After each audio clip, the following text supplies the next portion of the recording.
जय हिंद प्यारे बच्चों, कैसे हैं आप लोग। उम्मीद करेंगे कि आप लोग बहुत ही अच्छे होंगे।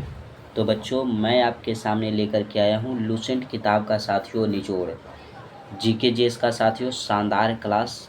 तो जीके जीएस का शानदार क्लास करने के लिए बच्चों आप लोग भूलिएगा मत, क्योंकि डेली बच्चों मैं आपके लिए जीके जीएस का शानदार क्लास लेकर के आता हूँ, ताकि बच्चे जो हैं भारत के सभी कम्पिटिटिव एग्ज़ामों में जीके जीएस के प्रश्न को साथियों फोड़ करके आएँ।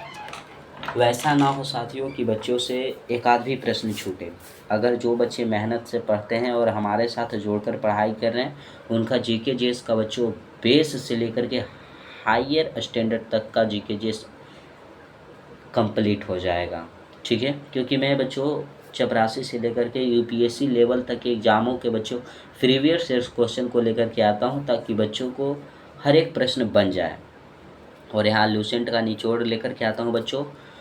तो सभी बच्चे क्लास को पूरा कीजिएगा, और पूरा करने के बाद बच्चों कमेंट कीजिएगा कि ये सेशन आपको कैसा लगा। अगर साथियों सेशन अच्छा लगे जिन बच्चों को, वो सेशन को लाइक करेंगे। जिन बच्चों को अच्छा ना लगे वो बच्चे डिसलाइक करेंगे। अपने दोस्तों के पास, भाई बहन, रिश्तेदारों के पास, सगे संबंधियों के पास शेयर करना नहीं भूलिएगा। सभी बच्चे जिनको मैं अच्छा लगता हूँ वो बच्चे चैनल को सब्सक्राइब कर लीजिएगा, और साथ ही साथ बच्चों घंटी को दबाकर बेल आइकन को ऑल पे सेट कर लीजिएगा, ताकि मेरे क्लास का नोटिफिकेशन आपको मिले और आप सही समय से डेली क्लास अटेंड कर सकेंगे। पीडीएफ चाहिए मेरे दोस्त, तो मैं आपको बार बार बताता हूँ कि टेलीग्राम का जो लिंक है वो मैं डिस्क्रिप्शन में दे देता हूँ डेली। आप टेलीग्राम से जुड़िए और पीडीएफ वहाँ से प्राप्त कीजिए बच्चों। तो चलते हैं इस सेशन का पहला प्रश्न। इस सेशन का पहला है बच्चों ऐसे सेट का 21वां नंबर प्रश्न है। पहला प्रश्न है, मालथस सिद्धांत के मामले में यदि मजदूरी बढ़ती है तब इसका परिणाम होगा।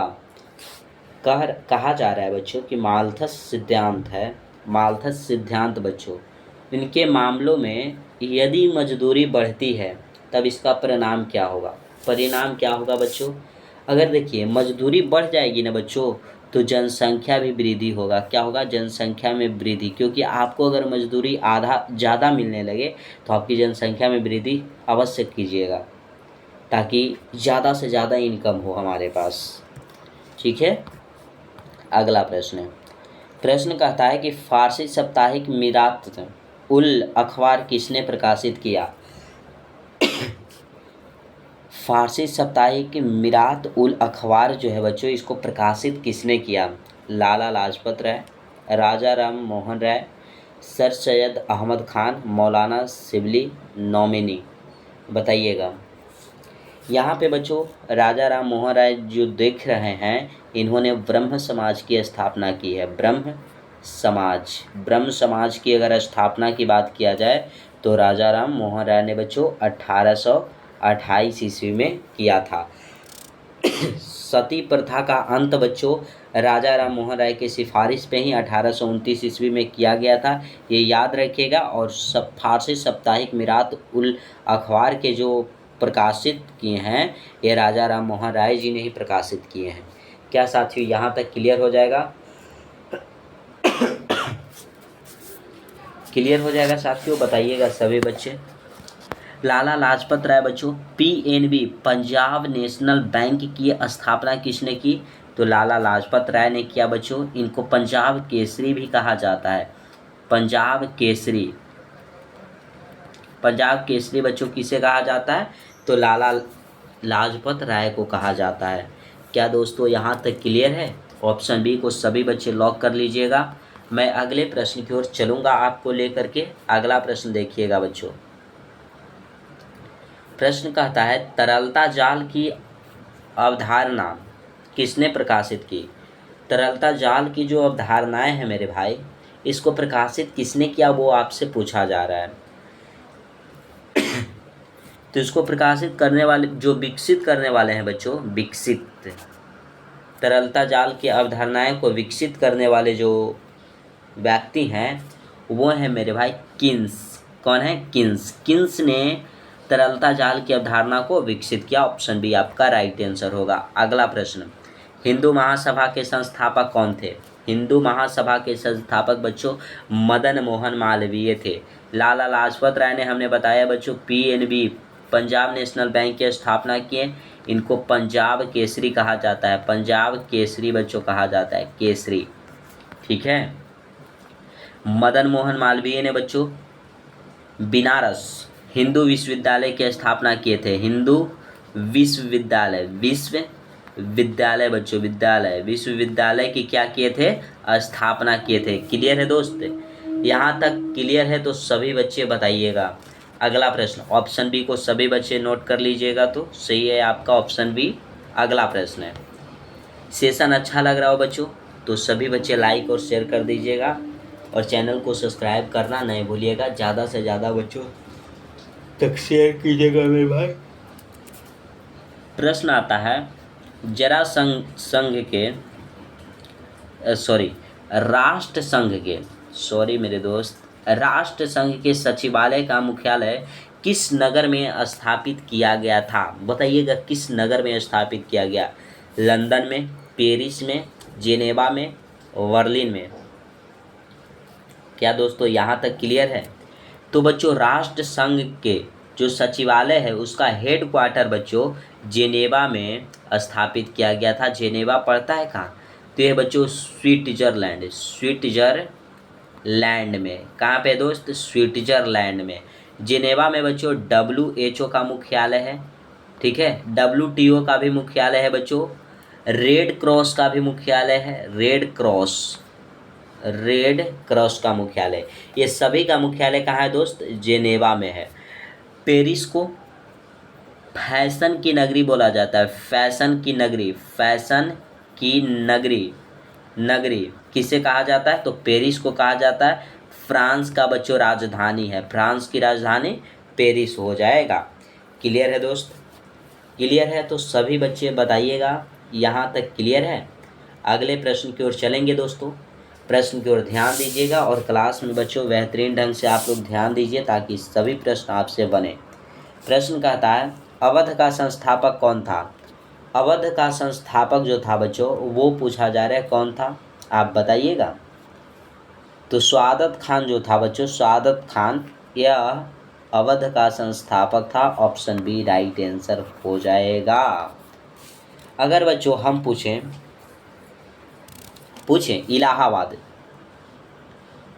इलाहाबाद का नाम आपने सुना है बच्चों? इलाहाबाद जो अभी वर्तमान में प्रयागराज है उत्तर प्रदेश का, इसका संस्थापक किसने किया? तो अकबर ने किया था। किसने किया था बच्चों? अकबर ने किया था। ठीक है। अगला प्रश्न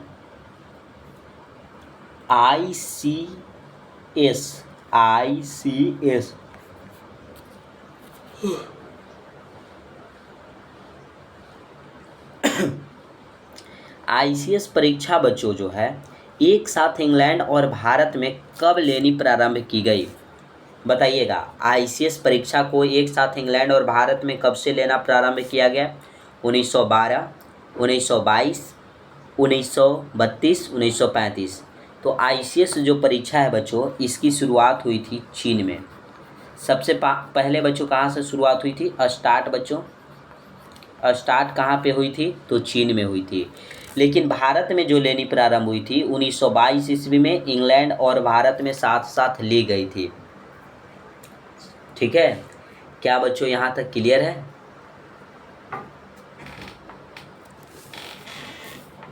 क्लियर है साथियों? बताइएगा सभी बच्चे। तो बच्चों जो आईसीएस की परीक्षा है आईसीएस की जो परीक्षा है बच्चों सबसे पहले चीन में स्टार्ट हुआ था, लेकिन भारत और इंग्लैंड में जो लेना आरंभ हुआ था यह 1922 में आरंभ हुआ था। आप लोग बताइएगा कि प्रथम भारतीय आईसीएस परीक्षा को पास करने वाले प्रथम भारतीय कौन थे? बताइएगा बच्चों। तो सत्येंद्र बाबू थे। क्या थे? सत्येंद्र नाथ। ठीक है दोस्तों। अगला प्रश्न देखिएगा। अगला प्रश्न आता है कि इनमें से किस गवर्नर जनरल ने भारत में सिविल सर्विस की स्वीकृति दिलाई जो कि 1861 के बाद से भारत भारतीय सिविल सर्विस के नाम से जानी गई? बताइएगा, किसने बच्चों सिविल सर्विस की स्वीकृति दिलाई थी? तो दिलाने वाले व्यक्ति थे कर्नवालिस।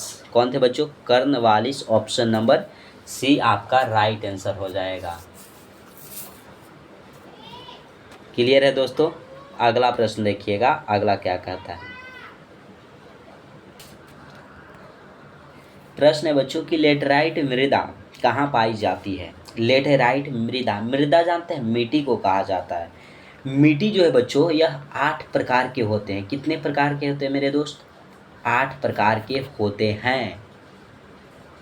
अब लेटेराइट मृदा की बात की गई है, यह कहाँ पाई जाती है? लेटेराइट मृदा जो है बच्चों यह चाय की खेती के लिए सबसे ज़्यादा उपयुक्त है। चाय की खेती। काली मिट्टी एक होता है बच्चों, काली मृदा, काली मृदा, यह किसकी खेती के लिए सबसे ज़्यादा उपयुक्त है? तो यह बच्चों कपास की खेती के लिए सबसे ज़्यादा उपयुक्त है।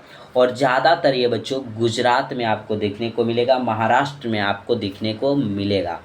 ठीक है, तो ये याद रखिएगा। आपसे पूछा गया लेटेराइट मृदा कहाँ पे पाई जाती है? तो ये पाई जाती है कहाँ दोस्तों? तो यह जहाँ आर्द्र तथा शुष्क जलवायु वाले उष्णकटिबंधीय क्षेत्र होता है वहीं पे लेटेराइट मृदा पाई जाती है। ऑप्शन बी आपका राइट आंसर हो जाएगा। क्लियर है? जैसे जलोढ़ मिट्टी भी होता है बच्चों। देखिए जलोढ़ मिट्टी बच्चों 2 प्रकार के होते हैं। भारत में दोनों प्रकार की जलोढ़ मिट्टी पाई जाती है, एक पुरानी जलोढ़ मिट्टी और नई जलोढ़ मिट्टी। नई जलोढ़ मिट्टी को बच्चों खादर जलोढ़ मिट्टी कहा जाता है और पुरानी को बांगर कहा जाता है। ये याद रखिएगा। ठीक है, अगला प्रश्न है। प्रश्न आगे आता है दोस्त कि एक ही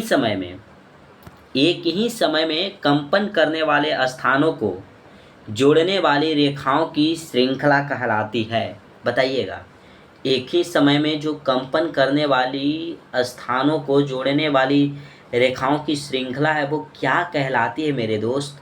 बताइएगा क्या कहलाती है? तो ये बच्चों सहभूकंप रेखाएं कहलाती है। क्या कहलाती है? सहभूकंप रेखाएं। भूकंप की तीव्रता किससे मापी जाती है? तो सिस्मोग्राफी से मापी जाती है। याद रखिएगा दोस्तों। अगला प्रश्न है।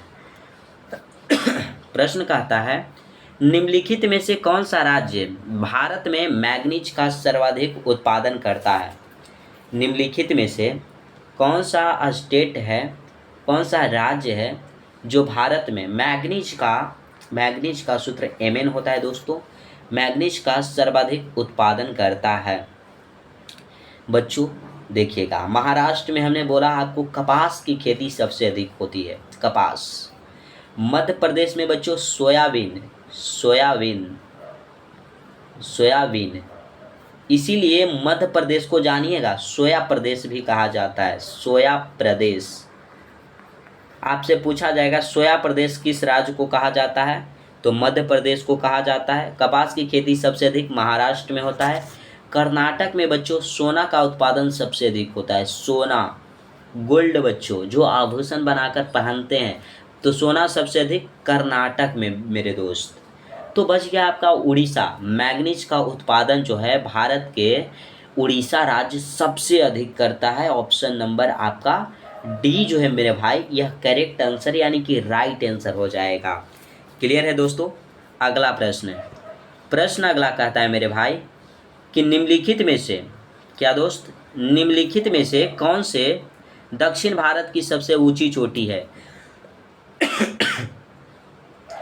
दक्षिण भारत की सबसे ऊंची चोटी आपसे पूछा गया है दोस्तों, आप क्या बताइएगा? देखिएगा ये हमारा भारत है दोस्तों। भारत में ये है दक्षिणी हिस्सा। तो यहीं पे बच्चों एक नीलगिरी की पहाड़ी है। नीलगिरी की पहाड़ी तमिलनाडु में है बच्चों। कहाँ पे है? तमिलनाडु में। तो नीलगिरी की पहाड़ी में ही एक सबसे ऊंची चोटी पाई जाती है, उसे अन्नाईमुड्डी कहा जाता है। क्या कहा जाता है? अन्नाईमुड्डी। यह दक्षिण भारत की सबसे ऊंची चोटी है। ऑप्शन नंबर ए आपका राइट आंसर हो जाएगा। क्लियर है दोस्त? महेंद्रगिरी या कहाँ पे है बच्चों? तो यह उड़ीसा में है। क्लियर है? यह उड़ीसा में है बच्चों। अन्नाईमुड्डी जो है बच्चों पश्चिमी घाट पर्वत श्रेणी की भी बच्चों सबसे ऊंची चोटी है। क्लियर है? अगला प्रश्न। कोंकण रेलवे किस पर्वत श्रेणी में से होकर गुजरती है? कोंकण रेलवे बताइएगा कौन से पर्वत श्रेणी से होकर के गुजरती है? वेस्टर्न घाट, पूर्वी घाट, नीलगिरी पहाड़ी या अरावली पर्वत, बताइएगा। तो ये बच्चों वेस्टर्न घाट जो है इससे होकर के कोंकण रेलवे जो है गुजरती है। अगला प्रश्न देखिएगा दोस्त, ऑप्शन ए नंबर राइट हो जाएगा। अगला, उत्तरी गोलार्ध में वर्ष का सबसे छोटा दिन होता है। उत्तरी गोलार्ध में अगर पूछा जाए बच्चों, गोलार्ध, उत्तरी गोलार्ध कहाँ पे होगा? देखिएगा ये हमारा ग्लोब है। क्या है बच्चों? ग्लोब। इसको ये बीच से जो गुजरा यह 0 डिग्री अक्षांश रेखा, 0 डिग्री क्या है बच्चों? अक्षांश रेखा है, अक्षांश रेखा। और अक्षांश रेखा के ऊपर अगर जाते हैं आप तो उत्तरी गोलार्ध में पहुँचिएगा, उत्तरी गोलार्ध। और नीचे जाइएगा बच्चों तो दक्षिणी गोलार्ध में पहुँचिएगा, दक्षिणी गोलार्ध और ऊपर उत्तरी गोलार्ध।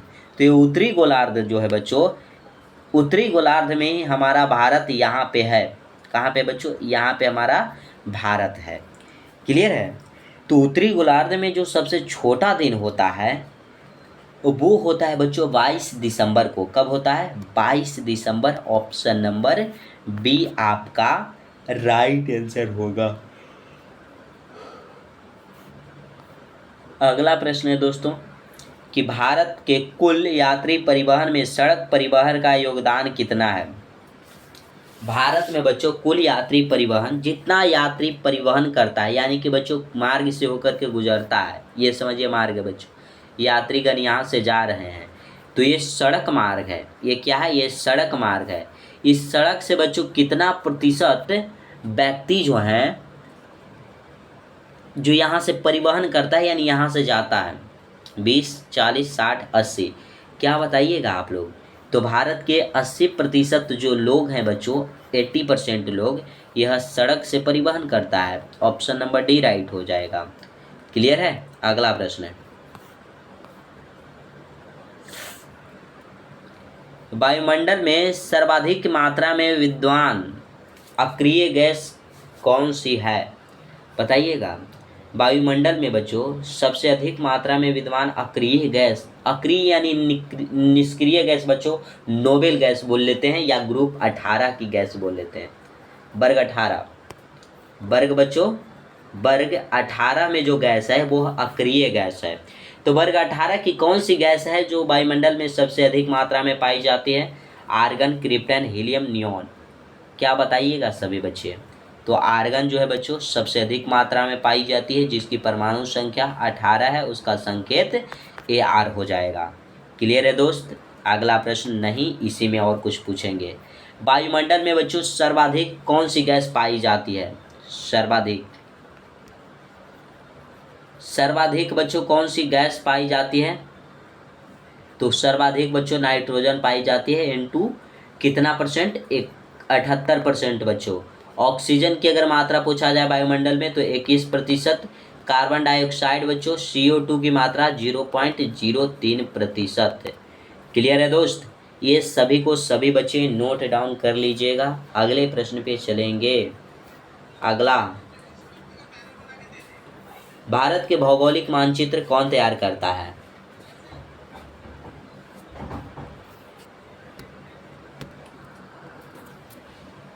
भारत का साथियों भौगोलिक मानचित्र के बारे में पूछा जा रहा है कि कौन तैयार करता है। तो भारतीय जो सर्वेक्षण होता है बच्चों, यह भारत का मानचित्र को तैयार करता है। ऑप्शन नंबर डी आपका राइट आंसर हो जाएगा। अगला प्रश्न, हिमालय की सबसे ऊंची चोटी कंचनजंगा कहाँ स्थित है? कहाँ स्थित है? तो ये बच्चों सिक्किम में स्थित है। कहाँ बच्चों? सिक्किम में। ऑप्शन सी आपका राइट आंसर हो जाएगा। अब देखिए, कंचनजंगा ये बच्चों भारत की सबसे ऊंची चोटी है। भारत की बच्चों अगर पूछा जाए भारत की हिमालय की कौन सी चोटी भारत की सबसे ऊंची चोटी है, तो कंचनजंगा बच्चों सबसे ऊंची। ठीक है, अगर पूछ दिया जाए हिमालय के भाग पूछेगा तब ये हो जाएगा कंचनजंगा बच्चों। अगर पूछा जाए कि भारत की सबसे ऊंची चोटी कौन सा हो जाएगा, भारत की सबसे ऊंची चोटी तो K2 हो जाएगा, काराकोरम हो जाएगा। ठीक है, अगर विश्व की सबसे ऊंची चोटी पूछ दिया जाए, विश्व की सबसे ऊंची चोटी दोस्त तो हो जाएगा mount Everest, mount Everest, Everest. ठीक है, माउंट एवरेस्ट 8848 मीटर इसकी ऊंचाई है, ठीक है। कंचनजंगा की ऊंचाई बच्चों 8529 किलोमीटर है। केटू की ऊंचाई 8611 किलोमीटर है। सॉरी, ये इतना मीटर बच्चों, मीटर में है, किलोमीटर नहीं, सॉरी दोस्त, ठीक है। अगला प्रश्न दोस्तों, अगला प्रश्न, पिपली घाट दर्रा किस पर्वतीय भाग में स्थित है? पिपली घाट दर्रा जो है बताइएगा कौन से पर्वतीय भाग में स्थित है? पश्चिमी घाट, पूर्वी घाट, विंध्याचल श्रेणी, अरावली पर्वत। विंध्याचल पर्वत श्रेणी जो है बच्चों, यह भारत को दो भागों में बांटती है। कितने भागों में बच्चों? दो भागों में। इसके नीचे है सतपुड़ा पर्वत श्रेणी, यहाँ से विंध्याचल गुजरती है और यहाँ से बच्चों सतपुड़ा पर्वत श्रेणी होकर के गुजरती है, ठीक है। क्लियर है दोस्तों? पश्चिमी घाट पर्वत श्रेणी, ये पश्चिमी घाट पर्वत श्रेणी हो जाता है भारत का, और ये पूर्वी घाट पर्वत श्रेणी। क्या दोस्तों यहाँ तक क्लियर है? क्लियर है तो सभी बच्चे बताइएगा। पूछा गया आपसे प्रश्न कि पिपली घाट दर्रा किस पर्वतीय भाग में स्थित है? तो अरावली पर्वतीय भाग में स्थित है बच्चों। ऑप्शन नंबर आपका डी राइट आंसर हो जाएगा। क्या हो जाएगा? D right answer. अगला प्रश्न और आज का इस सेशन का बच्चों लास्ट प्रश्न, पूर्वी घाट पर्वत श्रेणी का सर्वोच्च शिखर है। पूर्वी घाट पर्वत श्रेणी का सर्वोच्च शिखर है बच्चों महेंद्रगिरी। कौन है दोस्तों? महेंद्रगिरी। ऑप्शन बी राइट हो जाएगा। अगर बच्चों आपको ऑप्शन में जिंदागढ़ी दिया होता, जिंदागढ़ी दिया होता बच्चों, तो महेंद्रगिरी को ना मार करके जिंदागढ़ी आप लोग आंसर मार देते, ठीक है। क्योंकि जिंदागढ़ी जो है बच्चों यह दूसरे नंबर पे आता है, और ये है बच्चों महेंद्रगिरी। जो महेंद्रगिरी है बच्चों यह उड़ीसा राज्य में है। कहाँ पे है? उड़ीसा राज्य में है, ठीक है। क्लियर है बच्चों? तो यहाँ तक क्लियर है तो सभी बच्चे बताइएगा, ऑप्शन बी को लॉक कर लीजिएगा। और ये सेशन का हमारा लास्ट प्रश्न था, तो आज यहीं तक रखेंगे। सेशन कैसा लगा सभी बच्चों को कमेंट बॉक्स में, कहाँ पे बच्चों? कमेंट बॉक्स में कमेंट करना है कि ये सेशन कैसा लगा। अच्छा लगेगा तो सभी बच्चे लाइक करेंगे, जिन बच्चों को अच्छा नहीं लगेगा वो बच्चे डिसलाइक करेंगे। अपने दोस्तों के पास, भाई बहन, रिश्तेदारों के पास शेयर कीजिएगा, अपने सगे संबंधियों के पास शेयर कर दीजिएगा, ठीक है दोस्तों। चैनल को जो भी बच्चे सब्सक्राइब नहीं किए हैं वो चैनल को सब्सक्राइब कर लेंगे। साथ ही साथ घंटी को दबाकर बेल आइकन को ऑल पे सेट कर दीजिएगा, ताकि जब भी क्लास लेकर के आएँ तो उसका नोटिफिकेशन मिले और आप सही समय से क्लास को अटेंड कर सकेंगे। पीडीएफ चाहिए दोस्तों तो टेलीग्राम का लिंक जो है वो डिस्क्रिप्शन में दिया गया है, आप सभी बच्चे टेलीग्राम से जुड़ जाइएगा। तो आज के लिए बस इतना ही दोस्तों, आज हम यहीं तक रखेंगे। जय हिंद मेरे प्यारे शेरनियों। डेली क्लास करने के लिए आप सभी बच्चे चैनल को सब्सक्राइब कर लेंगे। जय हिंद साथियों।